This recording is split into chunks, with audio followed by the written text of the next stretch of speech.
محترم جامی صاحب، حضرت شیخ ابن عربی نے خود اپنی تصانیف کی فہرست بھی مرتب کی اس وقت جب تک جتنی ہو چکی تھیں، اور حضرت مولانا جامی نے بھی نفحات الانس میں تقریباً 500 کے قریب آپ کی کتابوں کا ذکر کیا ہے۔ یہ ایک عجوبہ ہے اور بالکل ناقابل یقین نظر آتا ہے کہ ہر موضوع پر اور اتنی زیادہ تصانیف۔ تو آپ کی تصانیف کے حوالے سے اور چند اہم تصانیف کا تعارف آپ فرمائیے۔ ابن سینا نے ایک اصطلاح استعمال کی تھی، بعد میں لوگ اس کو ذکر کرتے ہیں۔ وہ کہتے تھے کہ ایک بندہ ہوتا ہے جس کو ہم کہتے ہیں نفس قدسی، جی، یعنی اس کو اللہ تعالیٰ کے ہاں انبیاء علیہم السلام کے بعد ایک چنیدگی کا اور انتخاب کا ایسا رنگ ملتا ہے کہ اس کے لیے وقت، اس کے لیے علم اور اس کے لیے قدرت کی یہ چیزیں بڑی مسخر کر دی جاتی ہیں۔ تو ابن عربی کے ہاں ان کا حصول علم کا معاملہ دیکھیں، سفر کا دیکھیں، تو ان کے نفس قدسی ہونے کا جگہ جگہ اظہار ہوتا ہے۔ تو یہاں بھی یہی لگتا ہے کہ جب وہ تصانیف کرنے جاتے ہیں، اچھا ان کے سفروں میں ملتا تو یہ کہ وہ اپنے زمانے کے جو بھی مقتدیٰ تھے، ممتاز لوگ تھے، وہ ان سے ملنے جاتے تھے، بالکل، لیکن وہاں ان کی گفت و شنید کے بعد لگتا یہ تھا یہ ملنے نہیں گئے، یہ پڑھانے گئے۔ واہ واہ واہ، یہ بھی ایک بڑا رنگ تھا، یعنی گفتگو سے لگتا تھا کہ جو معارف، جو اسرار، جو اذواق اور جو گہرائی ان کو عطا کی گئی نا، ہم وہاں تک نہیں پہنچے۔ تو خود لکھتے ہیں کہ مجھے یہ وہ چشمہ ہے جو پیاسوں تک خود پہنچتے تھے۔ خود بالکل ٹھیک، بلکہ خود لکھتے ہیں مجھے قرآن کے بواطن کا علم دیا گیا، اور پھر آپ کے علم ہے کہ حقیقت محمدیہ پر جس خوبصورت انداز سے گفتگو ابن عربی نے کی ہے، تو دنیا میں ہیں تو دو ہی چیزیں، یا قرآن کا باطن یا حقیقت محمدیہ۔ اب یہ دونوں سرچشموں کی کامل سیرابی اور ان دونوں سرچشموں کا انسانی بشری حد تک احاطہ، یہ ابن عربی کو کرایا گیا۔ اس لیے اپنی فکر کو وہ جہاں بھی مرتب کرتے ہیں، ان دونوں صوتوں کے ساتھ جا کر جوڑ دیتے ہیں۔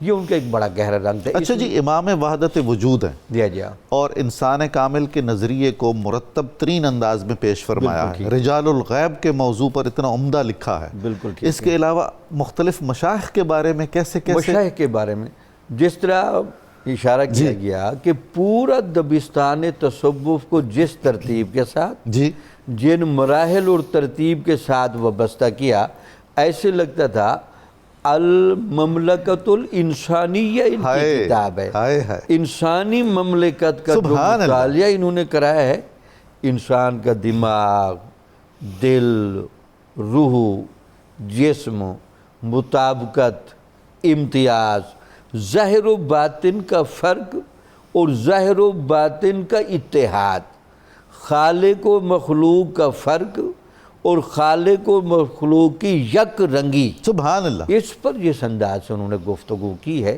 اس لیے اب ماڈرن سائنس والے لوگ بھی بہت ابن عربی کو پڑھ رہے ہیں۔ حضور مغرب والے ڈاکٹر محمد حمید اللہ مرحوم نے لکھا کہ دور جدید کا انسان اور خاص طور پر مغربی ذہن رکھنے والا پڑھا لکھا آدمی اب امام فخر الدین رازی سے اتنا متاثر نہیں ہوتا جتنا ابن عربی سے متاثر ہوتا ہے، اور یہ سچ ہے۔ اس میں کوئی شک نہیں کہ آج جدید سائنس مادیات سے آگے جھانک رہی ہے۔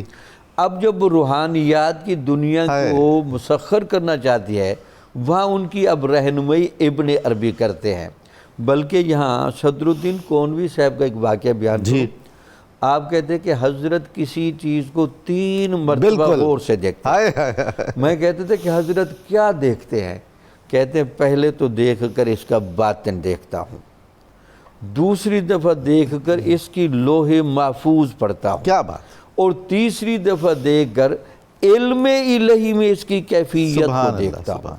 تو اندازہ لگے جس کی گہرائی کا اور اپروچ کی یہ کیفیت ہو تو وہاں جامی صاحب ایسے ایسے لوگوں نے لکھا ہے کہ ہم میدان جذب میں، میدان مکاشفہ میں جہاں جہاں گئے ابن عربی کا نقش قدم پہلے وہاں سب دیکھا۔ اس میں تو کوئی شک نہیں، مشائخ قادریہ ہوں اور مشائخ چشتیہ ہوں، اور اول مشائخ نقشبند جی انہوں نے ہمیشہ ابن عربی کے نقش قدم کو ہائے ہائے اپنا رہنما سمجھا. واہ واہ واہ. اب مشائخ چشتیہ پر تو میں نے تھوڑی تحقیق کی ہے. جی تو وہ مشائخ چشتیہ کے جتنے بھی روحانی حاصلات ہیں، جتنے بھی مکاشفات ہیں اور جتنی بھی تعبیرات ہیں، وہ لگتا ہے یہ براہ راست شاگرد تو نہیں ہیں، لیکن ابن عربی کا سارا رنگ ان پر نظر آتا ہے. آپ دیکھیے نا حضور سہروردی سلسلے کے حضرت شیخ فخر الدین عراقی وہ سہروردی ہیں، بالکل مبلغ ابن عربی ہیں، شارح ابن عربی ہیں، ٹھیک ہے.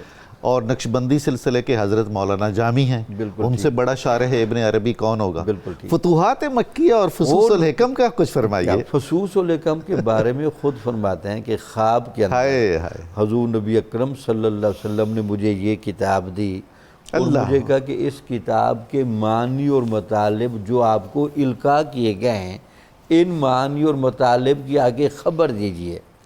اب آپ حیران ہوں گے قبلہ نظامی صاحب، فصوص الحکم کی 100 کے قریب شروحات لکھی اللہ اکبر. اور یہ کسی کتاب کی اتنی شرح نہیں لکھی گئی، تصوف کی کتاب کی. اور اس میں مختلف مسالک کے لوگ ہیں، شرح کرنے والے، ہر طرح کا بندہ موجود ہر ہے. دور کے. اور حیرانگی یہ ہے کہ انبیاء کرام علیہ السلام کا قصہ بیان کرتے ہیں اور اس قصے سے وہ کشید کی گئی روحانی قواعد، اسرار و رموز اور قرآن و حدیث کا مغز پیش کرتے ہیں. فتوحات مکیہ تو ویسے معرفت کا انسائکلوپیڈیا ہی کہنا چاہیے. بے شک و شبہ. اس میں آپ نے جس انداز سے علوم کی 3 قسمیں کی نا، عقل کے ذریعے حاصل ہونے والے علم، جی احوال کے ذریعے حاصل ہونے والے علم اور ازواج کے ذریعے حاصل. اچھا پھر حقیقت پسند ایسے ہیں کہ بندے کو دعوت حق دینے سے پہلے اس کو مجبور کرتے ہیں کہ آپ پہلے اس حس کو پیدا کریں. واہ واہ. جو علم جس حس سے وابستہ ہے. واہ. آپ علم الازواج کو پڑھ لیں عقل کی کسوٹی پر، آپ علم الاحوال کو پڑھ لیں کامل تقوی کے بغیر، تو آپ کو یہ چیزیں نہیں سمجھ آئیں گی. یعنی پہلے تربیت ظرف کرتے ہیں، بالکل ٹھیک ہے، ظرف ویسا بناتے ہیں ویسے بناتے ہیں. اور پھر القاء کرتے ہیں اور تلقین کرتے ہیں ان علوم و فنون کی. بڑا کرم آپ نے فرمایا.